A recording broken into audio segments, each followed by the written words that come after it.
Hi everyone, and welcome back to another tutorial from Heb's Home Crochet. In today's tutorial we're going to be looking at how to change colours within a granny square. In today's tutorial you will need your selected yarn. I'm using this super chunky or chunky yarn in the colours mustard and grey, a 7mm crochet hook and a pair of scissors. You'll also need a darning needle to sew in your ends, but I'm not going to do that in this tutorial. I'll leave that for you. So this is the granny square that we're going to be creating today.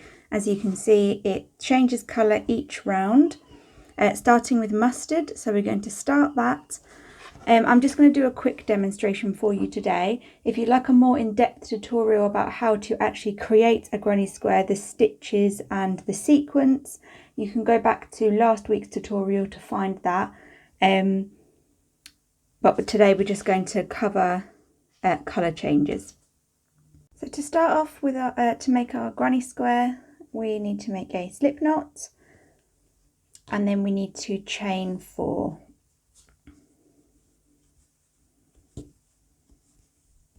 And you're going to slip stitch into the first chain on that chain 4 and chain 3. Now we're going to make 2 double crochets into that center there for our first 3 double crochet cluster. I'm working in US terms. If you'd like a conversion chart from US to UK crochet terms, you can find a link in the description box below. To my blog where you can find that conversion chart. Once we've made our 2 double crochets, then we need to chain 3 to turn our corner,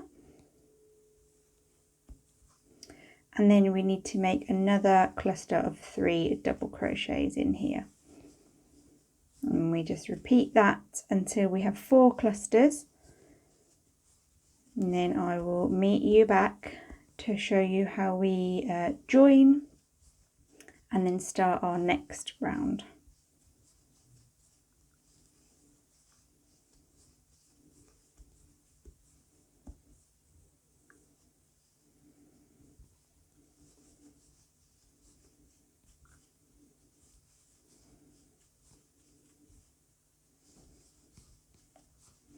Okay, so once we've made our last cluster of 3 and chained 3, we need to slip stitch into the top of this first chain 3 that we did here. So go in there and make sure you're going under 2 loops. It can be a bit of a struggle sometimes, but once you've got 2 loops on your hook, yarn over, pull through to create that slip stitch. Chain 1 to fasten off and just cut your yarn. So you've made the centre of your granny square a mini square that will have an end on it, and then we can pull that to make the centre tighter on the back. So we need to take our second colour now, so I'm going to use grey.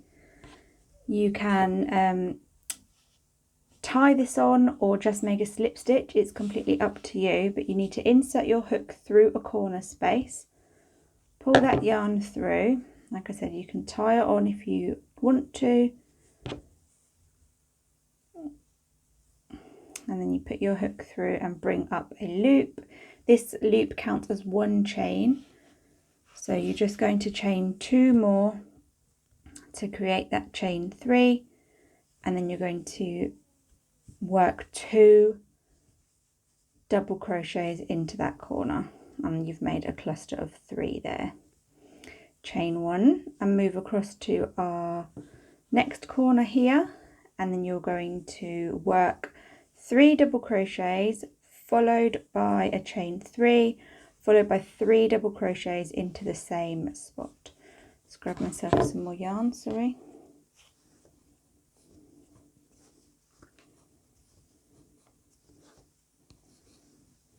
Okay. Chain 3 followed by 3 double crochets, and you're going to repeat this in every corner all the way around. Sorry, chain 1 and just repeat that again, cluster of 3, chain 3, cluster of 3. Once you have done this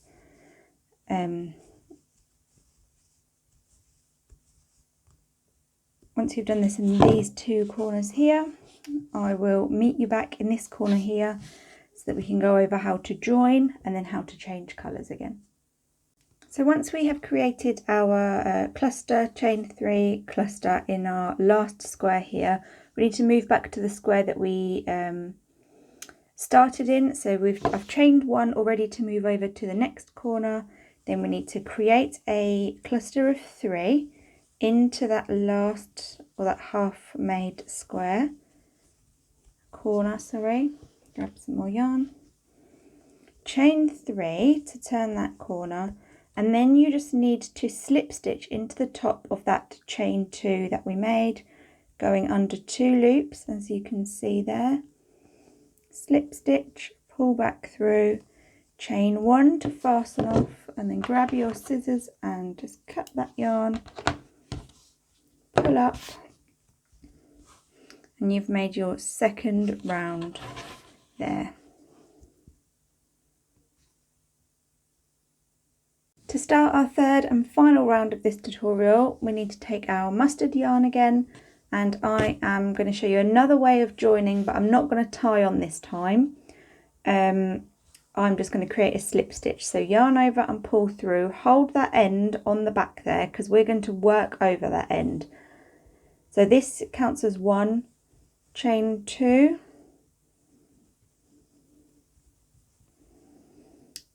and then you're going to yarn over and insert, but make sure on the back that you're coming over that yarn. So can you see? So when you double crochet, you crochet over it just to hold it in place. And create another one for 3. So the only difference in this round was the way that we joined, and the rest of the round will be as before, but we're not chaining 1 between clusters anymore.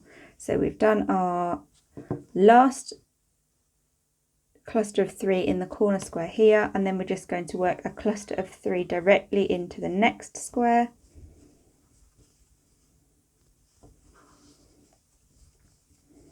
And then into the next one, cluster of 3 double crochet, chain 3, turn your corner, and another cluster of 3 in there. And then you can continue that all the way around. And I'll meet you back at the last space again so that I can go over how to join with you one last time before you go off and create your own. So I'm in I've made my last cluster and my chain 3. I got a bit carried away, sorry. I was going to show you that, but yeah. So I've made my last cluster and my last chain 3, and then all we're going to do is, as before, find that chain, top chain on the first one you chained in, insert under the 2 loops. So I've got under 3 loops there, bear with me, like I said, it can be a bit tricky sometimes. There, under the 2 loops, yarn over to slip stitch, pull back through and pull through again, and then you just need to chain 1 to fasten off, snip your yarn. So once you've finished your granny square, this is what it should look like, and you can continue by adding another round of grey in the same way as we changed colours before, or you can leave it there and create multiple squares that you can join together. There is a tutorial on my channel for joining granny squares, and you can join any granny square no matter the size, as long as it's in this pattern. You can join them in the same way as in that tutorial. So stick around for another granny square tutorial next week, and I'll see you all there.